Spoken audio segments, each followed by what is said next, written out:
Salah satu pemuda tokoh talenta yang dimiliki oleh Kecamatan Belo, bahwa abang ini salah satu yang menginspirasi gitu. Jika ruang politik itu tidak diisi oleh orang-orang baik, maka sepanjang itu ruang politik itu diisi oleh para penjahat. Saya menempatkan ikhtiar politik ini adalah sebagai salah satu syiar dakwah saya.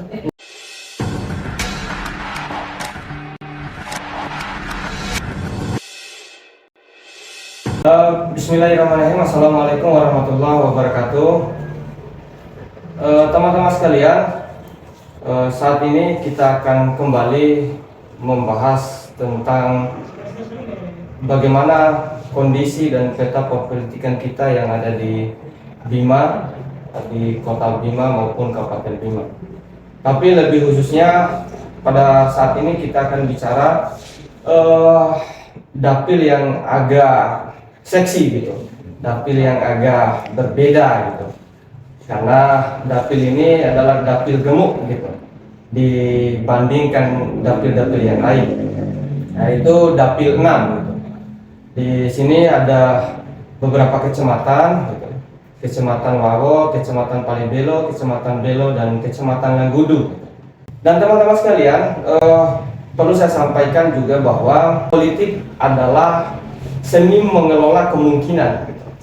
Jadi mengelola kemungkinan ini sesuatu yang kemudian menarik gitu, sesuatu yang tidak mungkin akan menjadi mungkin gitu dalam hal politik. Inilah yang kemudian coba diupayakan oleh salah satu pemuda tokoh talenta yang dimiliki oleh Kecamatan Belo gitu. Nah, karena posisinya beliau saat ini adalah pendatang baru, tapi dalam dunia aktivis, dunia mahasiswa bukanlah hal yang asing gitu.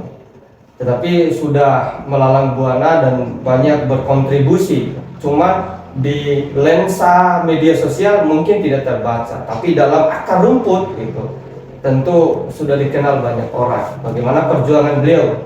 Oleh karena itu teman-teman sekalian, kita langsung sapa kepada Bang Muhammad Nurdin Irfan. Assalamualaikum Bang. Ya, Waalaikumsalam. Gimana kabar Bang? Alhamdulillah. Sebelumnya kami mohon maaf Bang, menyita aktivitas politiknya yang mungkin padat gitu. Tapi dalam pendiskusian kecil-kecil kami, bahwa abang ini salah satu yang menginspirasi gitu. Ya, pendatang baru yang berani menantang kompetitor-kompetitor seniornya gitu kan di dapil 6 ini gitu, yang juga berada dan berasal dari partai-partai raksasa gitu kan. Nah, ini yang membuat kami ingin berbincang-bincang dengan abang, sekaligus ingin meminta pikiran abang gitu. Sesungguhnya apa yang kemudian melatar belakangi abang sehingga punya keberanian yang terlalu melampaui dari keberanian-keberanian caleg-caleg yang lain gitu kan. Tapi ini yang menarik bagi kami untuk kemudian kita ulik di sosok abang ini. Jadi apa sesungguhnya yang melatar belakangi abang ini gitu? Apakah karena sebelumnya abang ini ya banyak berkontribusi buat rakyat atau apa gitu? Kira gimana Bang? Terima kasih. Assalamualaikum warahmatullahi wabarakatuh. Waalaikumsalam.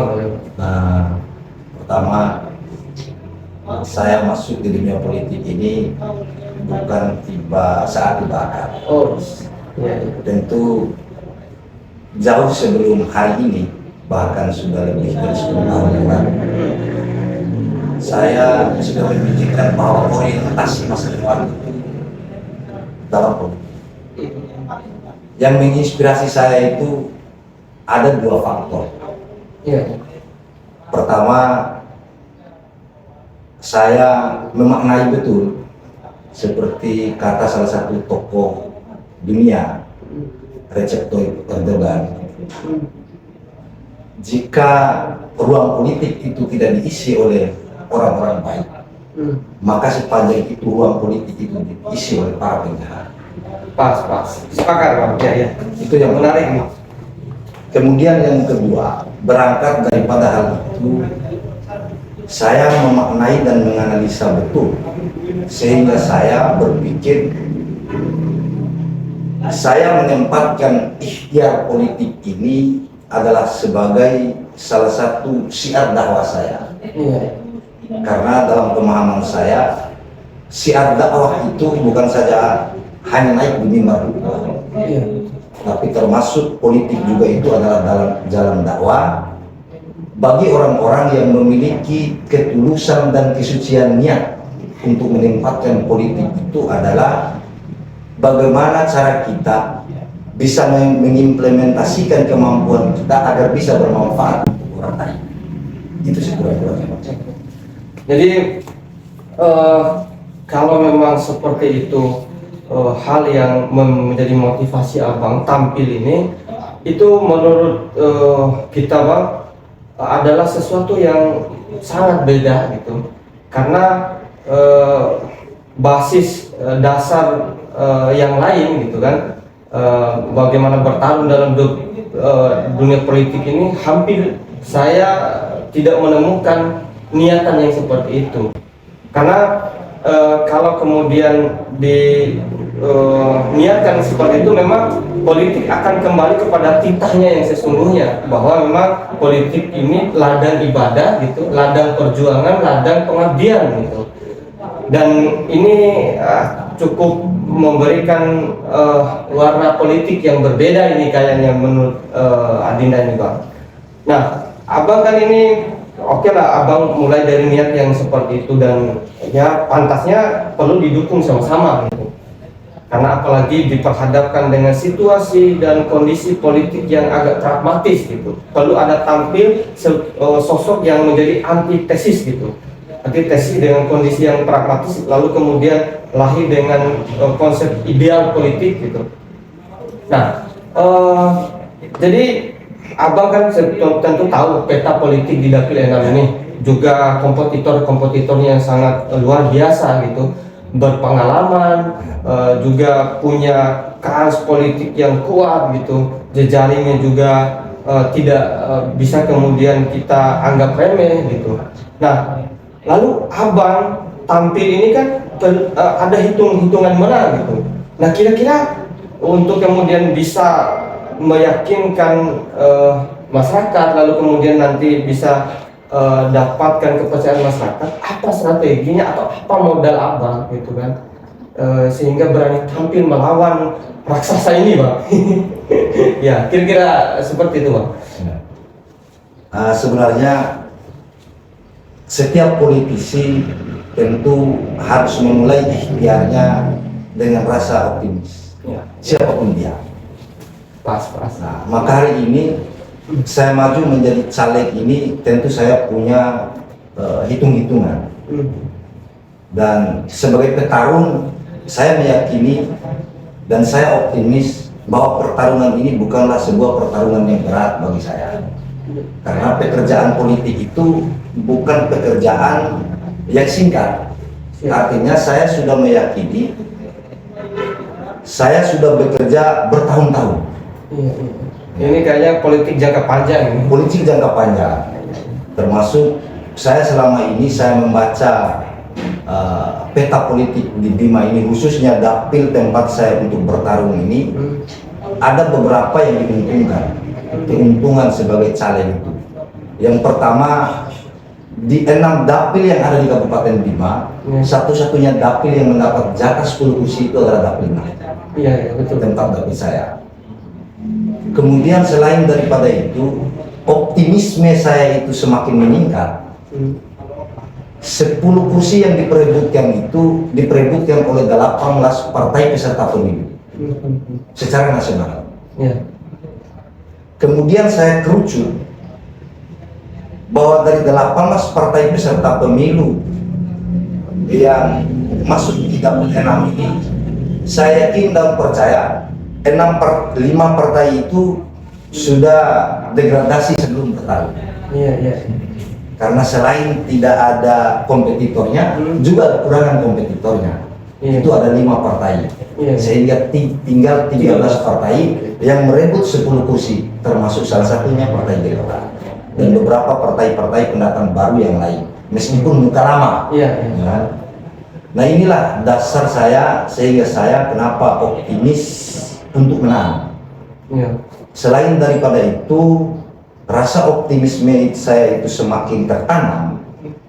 Saya melihat figur kompetitor di dalam internal partai. Oh, Partai Gelora. Internal Partai Gelora. Oke. Saya melihat dalam internal Partai Gelora ini para kompetitornya itu kompetitif, sehingga kita yakini untuk mendapatkan satu kursi yang diperoleh Partai Gelora itu kita yakin. Ya, terlepas dari siapapun nantinya yang dapat ya. Yang dapat. Ya, tapi sebagai petarung dan sebagai kompetitor, saya yakin saya mampu dan saya bisa dan saya memiliki strategi untuk menang. Optimis akan hal itu? Saya optimis. Ya, meskipun memang mohon maaf keberanian saya ini dengan berbagai keterbatasan, termasuk hal-hal yang sifatnya finansial. Ya. Ya. Tapi hal itu tidak membuat kemudian saya mundur dan pesimis. Saya meyakini karena saya melihat terutama dinamika 2024 ini, Bang, agak berbeda dengan dinamika 2019. Karena sebelumnya saya juga pernah menjadi caleg 2019 lalu lewat Partai Berkarya, Partai besutannya Tommy Soeharto. Sehingga kenapa saya memilih partai baru? Saya menganalisa betul sistem parlemen threshold pembagian bilangan ganda. Saya analisa, saya pelajari sampai tuntas, sehingga ruang yang paling besar dan peluang yang paling besar itu harus maju lewat kendaraan-kendaraan baru yang kita berharap kompetitor di dalamnya itu yang kompetitif, sehingga kita bisa guide akumulasi suara dari 10 orang itu bisa mencapai 1 kursi. Itulah kenapa saya memilih Partai Gelora. Dan alhamdulillah hasil survei sampai dengan hari ini Gelora insya Allah dapat di atas 1 kursi. Ini cukup membuat kita juga melihat ke depan ini dari keterangan yang kemudian disampaikan oleh Abang bahwa politik itu tidak semata-mata berkenaan dengan finansial gitu ya. Bahkan urutan yang 10-11 gitu kan, yang jauh lah gitu. Tetapi yang sangat diutamakan adalah kebaikan-kebaikan dan kesolehan-kesolehan sosial gitu.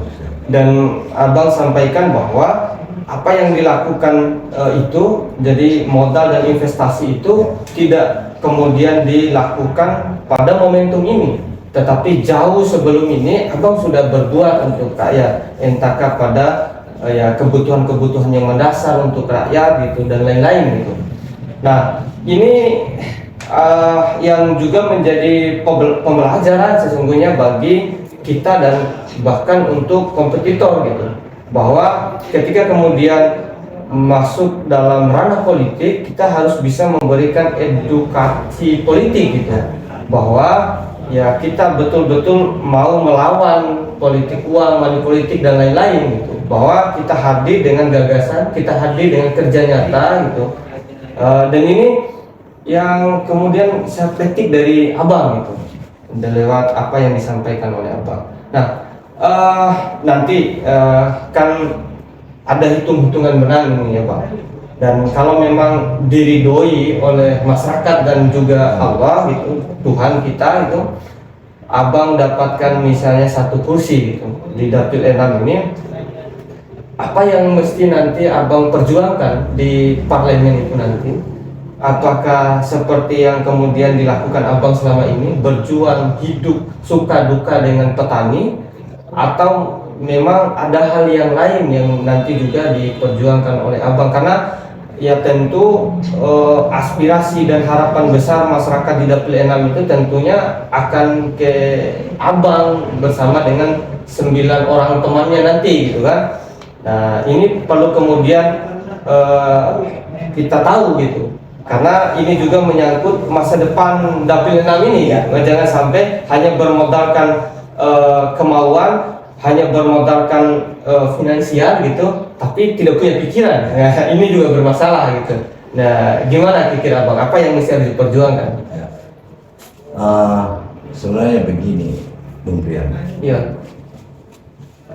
Yang melatari keberanian saya untuk masuk pada ruang politik ini, hasil analisa saya, strategi kemenangan saya itu sekurang-kurangnya ada 3 faktor yang paling utama. Iya, iya. Jika politik itu, jika banyak orang yang berasumsi dan mindset sebagian orang itu menempatkan bahwa untuk meraih suatu kemenangan dalam dunia politik, Iya. yang faktor yang paling pertama itu adalah urusan budget. Iya, iya. Itu modal awal yang sering disiapkan oleh orang. Modal awal yang sering disiapkan. Iya, iya. Ada pada urutan pertama. Tapi bagi saya itu ada pada urutan terakhir. Dari 4 faktor sekurang-kurangnya yang saya jadikan sebagai strategis. Yang pertama adalah kemenangan itu berawal dari 4 faktor. Yang paling pertama itu adalah karena faktor biologis. Tentu kita harus yakini bahwa diri kita memiliki jasa sosial kepada keluarga, teman, kerabat, dan sahabat. Itu. Ada kebaikan-kebaikan Ada yang ditanam. kebaikan yang kita. Itu yang paling pertama, pendekatan biologis. Kemudian yang kedua, pendekatan biologi ini bisa tergerus dan bahkan bisa kalah manakala kita tidak memiliki atau tidak memiliki cara dan strategi untuk melakukan pendekatan secara sosiologis. Percuma kita punya banyak saudara, Ya. tapi di dalam internal kekeluargaan itu terselip masalah-masalah. Kita tidak bisa membaur dengan Kita tentu itu dengan masyarakat. ada sekat yang membatasi. Betul. Makanya 2 faktor ini harus seiring dan sejalan. Faktor biologis dan sosiologis. Kemudian faktor yang paling utama itu menurut saya, ini yang paling utama, faktor ideologis. Karena kesamaan ideologis itu tentu bisa mengalahkan semua hal-hal lain. Betul. Karena keseragaman cara pandang, kesamaan cita-cita, ya, dan bisa bertemu dalam ruang-ruang dan forum-forum diskusi sehingga bisa melahirkan satu ide dan gagasan baru, Betul. ya, untuk pembangunan, untuk kesejahteraan. Ya. Nah, 3 faktor inilah yang menjadi modal awal saya. Kemudian yang keempat, tentu urusan finansial. Ya. Nah, makanya sering saya katakan di berbagai momentum,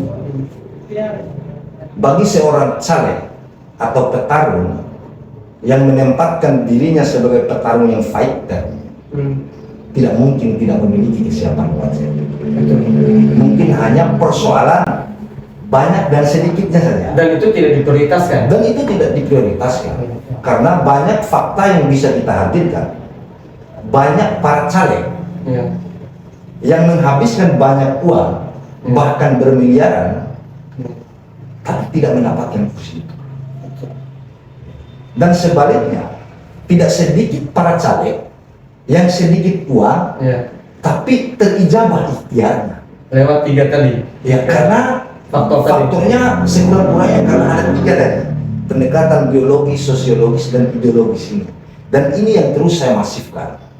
Ya, ada banyak fakta yang bisa kita hadirkan di sini. Ya. Salah satunya yang benar-benar menginspirasi saya ketika kita itu membaca buku salah satu aktor Forkot. Ya. Adian itu. Ada. Dia hanya bermodalkan aktivis 98, dia menjual ide dan gagasan dan melawan, karena kebetulan itu salah satu dapil yang bisa dianggap dapil neraka Ya. di seluruh dapil di Indonesia, karena itu di Jawa Barat. Ya. Dapil 8 kalau nggak salah itu, tapi dia bisa menang Ya. dan berkali-kali hingga hari ini. Nah inilah salah satu hal yang melatari saya. Ternyata uang itu bukan segalanya. Bahwa kemenangan itu diraih dengan pikiran gitu. Bahwa kemenangan itu diraih dengan pikiran, diraih dengan ide, diraih dengan gagasan. Makanya saya sering menarasikan hari ini lewat kendaraan Gelora, Ya. saya menawarkan narasi. Ya. Saya tidak menawarkan nasi. Betul.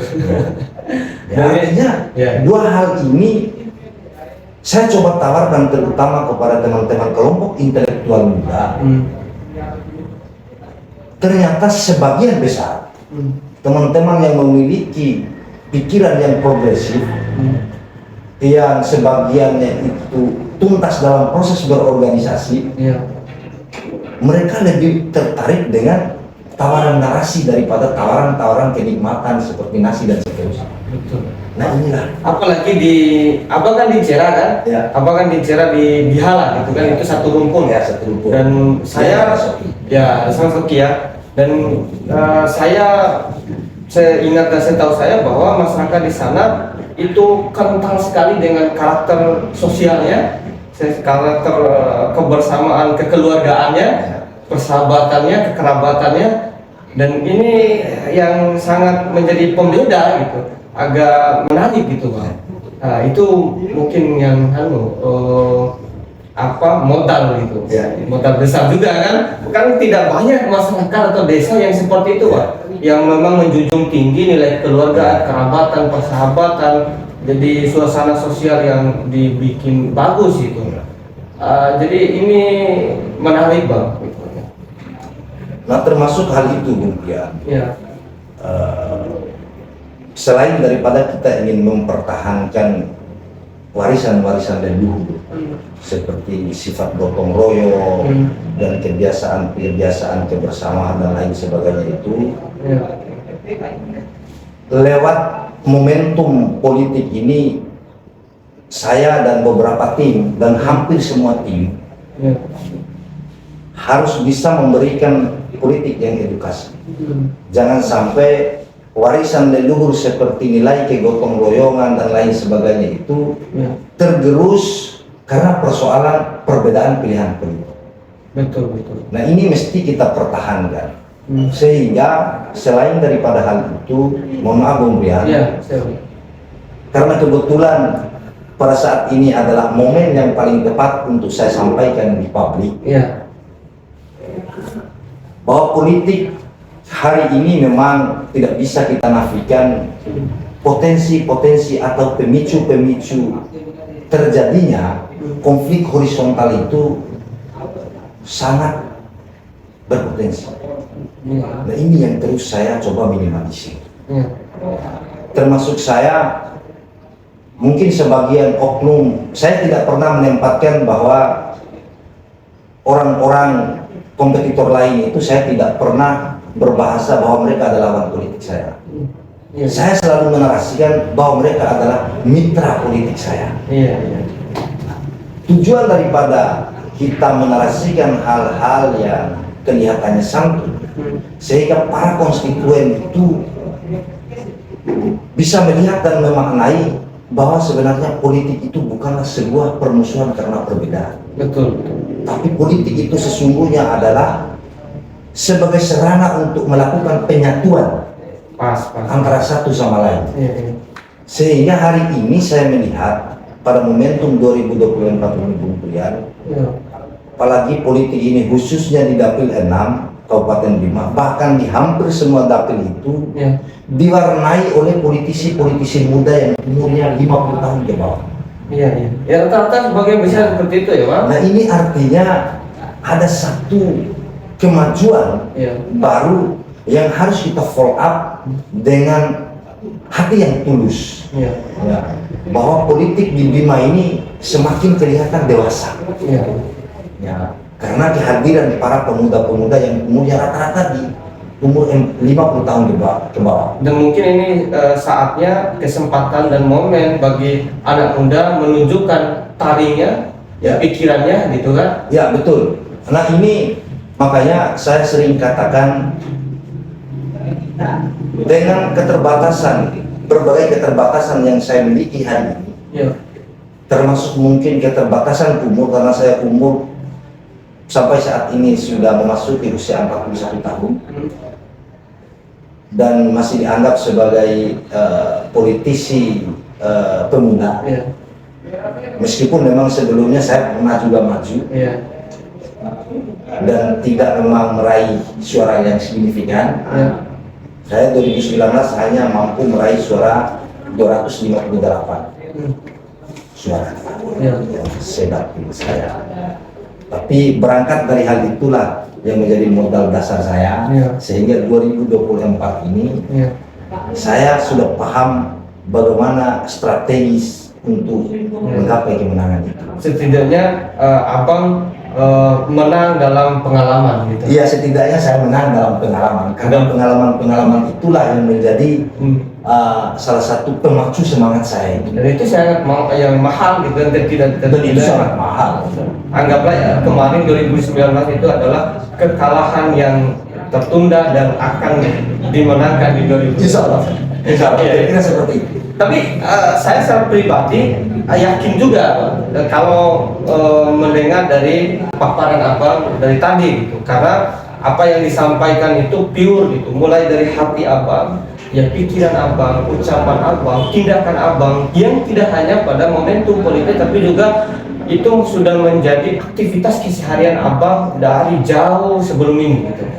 Nah, tadi bang yang berkenaan dengan perjuangan abang akan bagaimana meminimalisir konflik-konflik yang terjadi di dapil abang lebih khusus yang ada di Belo, itu yang kemudian mau diperjuangkan gitu, bahwa kedepannya anak-anak muda harus lebih meningkatkan kualitas pengetahuannya, entahkah dengan jalur pendidikan dan lain-lain.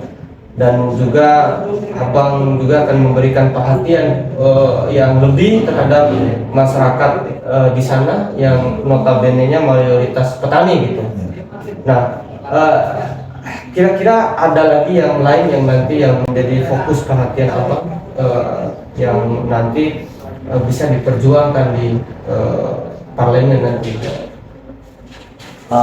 Begini Bung Brian, saya sudah siapkan program dan platform program kerja. Sebagian saya melihat ini, bahkan sebagian besar teman-teman caleg itu hampir terjebak, mereka selalu menawarkan program-program yang sebenarnya itu domain eksekutif. Entah sadar apa tidak sadar bahwa domain eksekutif dengan domain legislatif itu berbeda. Karena kita harus memahami bahwa domain legislatif itu tidak lebih dari fungsi budgetingnya, fungsi anggaran, fungsi kontrolnya, ya bukan eksekutor anggaran. Karena itu adalah domain eksekutif.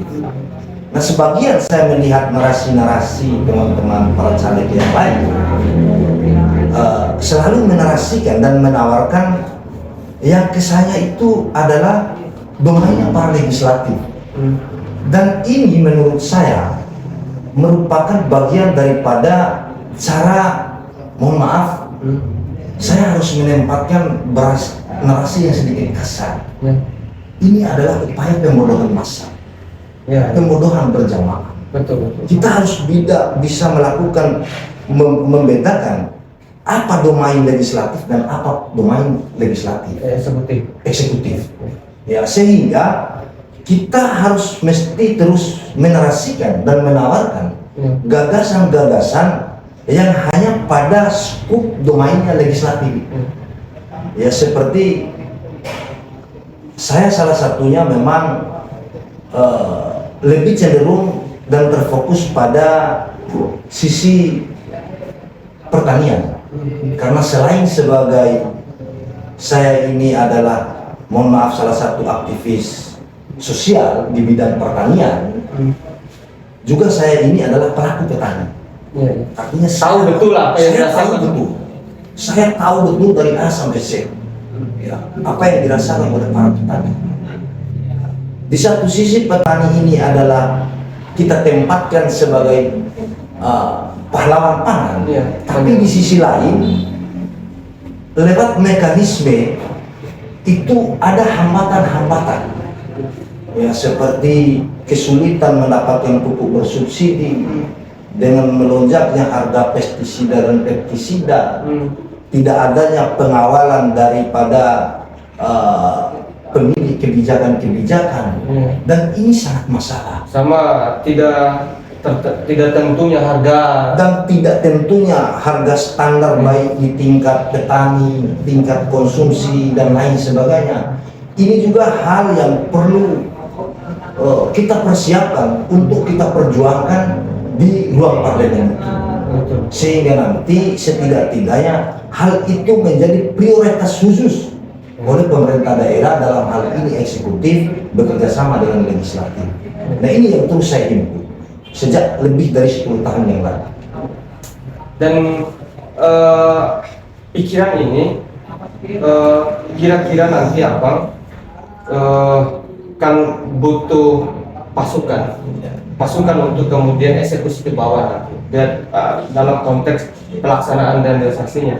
Dan itu kalau dalam konsepnya adalah, konsep politiknya adalah konsep pemberdayaan gitu, politik pemberdayaan gitu.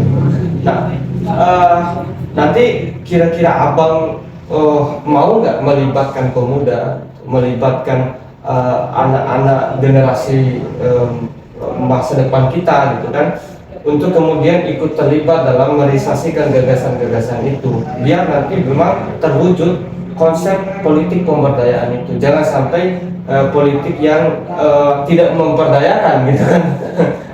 Ya, kira-kira Abang mau melibatkan mereka ini, karena ini semua jangan sampai mereka hadir hanya untuk memenuhi kuota politik saja gitu, tetapi juga harus dilibatkan pada aktualisasi dan realisasi kebijakan-kebijakan politiknya. Menurut saya bisa, Bang. Begini Bung Bio, saya sering sampaikan kepada teman-teman muda, terutama teman-teman bahwa pertarungan dalam momentum pileg ini secara pribadi saya tidak semata menempatkan ini adalah pertarungan pribadi saya. Selain daripada itu, saya menempatkan ikhtiar ini adalah sebagai salah satu ikhtiar dan pertarungan tentang identitas Seragabungan, termasuk salah satunya Lido, Soki, Sera, Iha. Karena selama ini bukan berarti kita ini tidak memiliki potensi sumber daya manusia yang bahkan di atas rata-rata. Tapi entah kenapa teman-teman yang memiliki kemampuan sumber daya manusia ini tidak berani masuk pada ruang politik ini. Entah karena faktor apa. Ini saya belum temukan jawabannya hingga hari ini. Nah, sehingga saya harus memulai untuk memberdayakan teman-teman muda, terutama teman-teman intelektual, dengan banjirnya para sarjana-sarjana ini. Saya sudah punya konsep khusus. Berarti sudah siapkan jauh-jauh hari? Saya sudah siapkan, termasuk metode-metodenya kita sudah siapkan, termasuk memberdayakan di bidang ekonomi kreatif yang berlatar belakang sesuai dengan background ilmunya, kemudian di bidang seperti IT dan seterusnya kita sudah siapkan semua itu. Sepanjang hal itu tidak bertabrakan dengan aturan, insya Allah hal-hal itu kita akan perjuangkan. Bahkan di beberapa bidang-bidang yang lain saya sudah siapkan konsepnya, di bidang pendidikan, budaya, politik dan lain sebagainya saya sudah siapkan konsep. Oke, ini yang saya juga ingin tahu dari sosok Abang ini, karena dalam politik juga ini tidak hanya siap menang gitu, tapi juga siap kalah, Bang. Nanti apakah hal-hal baik yang Abang lakukan selama ini ketika nanti pun banyak maaf ini ya ujubillah menjali lah gitu kan, ujubillah menjali bahwa jangan sampai Abang juga kalah gitu, tapi ketika misalnya tidak nanti berpihak gitu, apakah kebaikan-kebaikan yang selama ini Abang buat, berjuang bersama dengan anak-anak muda gitu kan, dengan masyarakat akar rumput, itu berhenti setelah momen ini ketika pun nanti Abang tidak diamankan? Gimana tuh? Siap. Ini pertanyaan, salah satu pertanyaan yang paling unik menurut saya. Iya. Saya ini kalau dianggap politisi pemula, sangat masih pemula. Iya. Tapi saya memiliki banyak gagasan, termasuk menyiapkan batin untuk menghadapi kemungkinan terburuk. Saya jauh sebelum hari ini, saya sampai dengan saat ini dan sampai ke depannya, ini sudah saatnya saya mempersiapkan batin untuk menerima kemungkinan terburuk. Karena persoalan menang itu sudah saya perjuangkan bertahun-tahun. Ya, di waktu yang tersisa sekitar 32 hari ini, inilah waktunya saya terus mempersiapkan batin. Termasuk upaya untuk mempersiapkan batin para konstituen, para tim, untuk menerima nanti ketika dihadapkan dengan kemungkinan terburuk, harus dengan legowo dan ikhlas. Jadi ini memberikan satu sosok yang patut kemudian dicontohi, Bang. Karena sangat jarang kita temui bahwa ya para politisi hari ini gitu hanya memikirkan tentang kemenangan, siap menang, tapi pada akhirnya ketika tidak sesuai dengan ekspektasi, ya banjir itu rumah sakit, kan? Bahkan negara sudah menyiapkan. Jadi orang-orang itu. Ya, jadi itu bukan berarti kita mau merancang kekalahan, tetapi sebagai petarung sejati, apapun konsekuensinya harus diterima dan setiap kebaikan yang kemudian diperbuat selama ini tidak kemudian berhenti pada momen-momen tertentu, tetapi itu sudah menjadi darah daging kita, kebiasaan-kebiasaan kita. Dan ini cukup luar biasa gitu, yang kemudian mau disalurkan oleh Abang gitu. Nah, ada hal lain juga yang ingin saya tanyakan ini, Bang. Kan Belo Selatan atau Kecamatan Belo itu dalam sisi alamnya, ya kan, bahkan di Pulau Sumbawa itu satu-satunya yang masih pahlawan, dan ini menurut saya sebuah prestasi, kalau dibilang prestasi nih, Bang, gitu. Nah, apa yang Abang mau perbuat dengan kondisi lingkungan kita gitu, alam kita yang masih sangat tidak terganggu ini gitu, karena saya juga dapat informasi bahwa ada intrik-intrik pihak lain yang ingin mau mengganggu ya alam kita gitu, gunung kita ini, untuk kemudian ditebang pohon-pohonnya, dirusak lah gitu kan. Saya secara pribadi sebagai masyarakat juga di sana nih, Bang, gitu, ya tidak menginginkan hal itu terjadi, Bang. Dan tentu perjuangan itu tidak bisa dilakukan secara sendiri, tapi perlu ada kolaborasi, perlu ada penyatuan dan kerjasama gitu. Tentu juga dari pihak ya abang-abang nanti yang diamanahi di legislatif gitu. Gimana itu, Bang? Nah, itu juga salah satu hal yang sudah kita rumuskan dan kita sudah canangkan. Kalau dilihat daripada Belo secara khusus, dan secara khusus lebih khusus lagi di Cera dan sekitarnya itu adalah merupakan panorama alam yang sangat indah dan sejuk, dan bahkan sangat berpotensi menjadi sebuah wisata. Destinasi unggulan. Nah, saya termotivasi ketika saya keliling di beberapa daerah, terutama di daerah Jawa Barat. Pegunungan yang perawan dengan panorama-panorama yang indah seperti di pegunungan kita itu sangat berpotensi untuk dijadikan sebagai salah satu perputaran ekonomi atau UMKM yang luar biasa. Cuman sampai dengan hari ini ternyata kita sudah tahu kendala dan penyebabnya. Apa penyebabnya sehingga para wisatawan itu tidak tertarik bahkan melewati daerah kita itu. Karena semakin ke sana semakin banyak tempat-tempat wisata yang sangat potensial. Nah, ternyata gangguan ini hanya karena satu faktor, persoalan keamanan. Iya, iya. Ya. Dan ini juga sudah kita rumuskan, jika ikhtiar ini diijabah Bung Brian, Iya.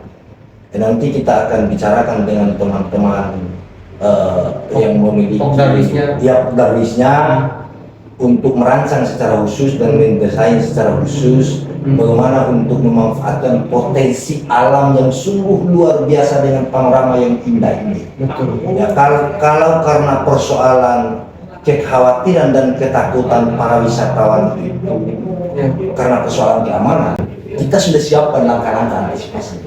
Iya. Insya Allah. Ya karena saya juga melihat ini Pak, mungkin mereka ini tidak bisa mengembangkan potensi pariwisata yang ada di Kecamatan Belong ini karena tidak ada orang mereka, Ya. itu kan mungkin di Ya. parlemen, di legislatif. Nah, kalau nanti kan ada ya abang misalnya kan, yang nanti diduduk di kursi parlemen, itu mungkin akan membuka ruang dan semangat mereka untuk mengembangkan potensi pariwisata yang ada di Belo gitu, lebih khususnya yang ada di Cera gitu, dan itu ya membuka jalan bagi mereka gitu. Makanya saya tanya ke abang gitu, supaya ini menjadi satu usaha gitu, yang menjadi sumber aktivitas dan pemasukan pemuda-pemuda di sana, sehingga tidak kemudian mereka menghabiskan waktu dan aktivitasnya pada hal-hal yang tidak produktif gitu. Karena ini cukup baik menurut saya nih Bang, kalau nanti bisa diupayakan dengan maksimal gitu. Nah, ini kita sudah banyak nih Bang, banyak berbincang-bincang gitu kan, kaitan dengan niat, semangat gitu, lalu apa yang kemudian melatar belakangi abang gitu, dan seterusnya yang berkenaan dengan apa yang diperjuangkan oleh abang gitu di dapil abang ini, sangat memberikan satu edukasi tersendiri dan modal serta pengalaman bagi kita juga masyarakat luas gitu, bahwa sebenarnya politik itu adalah jalan dakwah. Politik itu adalah ladang ibadah. Ya, politik itu adalah bicara tentang pengabdian dan perjuangan dan pengorbanan gitu. Bukan politik itu bicara tentang finansial gitu. Tetapi politik juga bicara tentang pemberdayaan pemuda gitu kan, generasi. Dan ini semua lahir daripada pikiran yang ada gitu. Dan ini luar biasa, Pak. Dan cuman terakhir ingin kami tanyakan sama abang yang berkenaan dengan harapan. Apa harapan abang atau himbauan abang kepada generasi muda, masyarakat luas gitu, dan mungkin juga para kompetitor-kompetitor yang lain dalam momentum politik ini? Apa harapan abang? Harapannya semoga pada momentum tahun politik ini, yang pertama, di berbagai momen saya sering menyampaikan di setiap saya menutupi narasi ketika saya diberikan kesempatan untuk sambutan dan lain sebagainya, itu satu kuncinya. Kita tidak boleh hanya menitik beratkan keamanan, kenyamanan, ketertiban pada pemerintah dan para penyelenggara Atau pihak keamanan? Atau pihak keamanan. Karena keamanan dan kenyamanan serta ketentraman itu lahir daripada lubuk hati kita masing-masing. Nah, kuncinya harapan terutama kepada teman-teman kelompok intelektual muda ini, kita harus menjemput momentum politik ini dengan penuh keriangan, dengan penuh kegembiraan, tanpa membuat sekat-sekat yang kemudian nanti akan berimplikasi pada kesannya permusuhan. Nah, tentu hal ini harus digagas secara rapi untuk menyusun satu strategi tentang kesamaan cara pandang dan memberikan edukasi yang positif kepada masyarakat umum. Karena memberikan pendidikan politik yang baik ini sebenarnya adalah tugas-tugas teman-teman pemuda. Secara khusus teman-teman pemuda yang terdidik, teman-teman intelektual muda, teman-teman yang berkiprah di dunia akademisi, dan terutama kita sebagai pelaku politik ini. Kita harus memberikan edukasi-edukasi yang positif dengan narasi-narasi yang santun kepada setiap konstituen dan kepada siapa saja yang kita temukan, baik di jalan, di tempat-tempat tongkrongan, di forum-forum diskusi dan lain sebagainya. Ya, kira-kira begitu. Oke. Ini terima kasih banyak Bang. Sebelumnya ini luar biasa harapan dan himbauan dari Abang caleg kita, dan semoga menjadi anggota DPR Kabupaten Bima Dapil 6. Amin.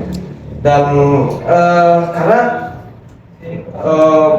bicara tentang politik ini dalam menciptakan keamanan dan ketertiban dalam momentum ini, betul bahwa harus semua elemen itu berperan aktif, mengambil bagian gitu untuk kemudian mensukseskan politik kita ini, pemilu kita ini, agar pemilu kita sesuai dengan harapan kita bersama gitu. Dan ini jarang kemudian juga saya dengar gitu. Ya, narasi ini lahir daripada ya caleg-caleg yang lain gitu, yang punya kedewasaan cara pandang, cara berpolitik gitu. Dan ini lagi-lagi memberikan edukasi tersendiri bagi kami gitu.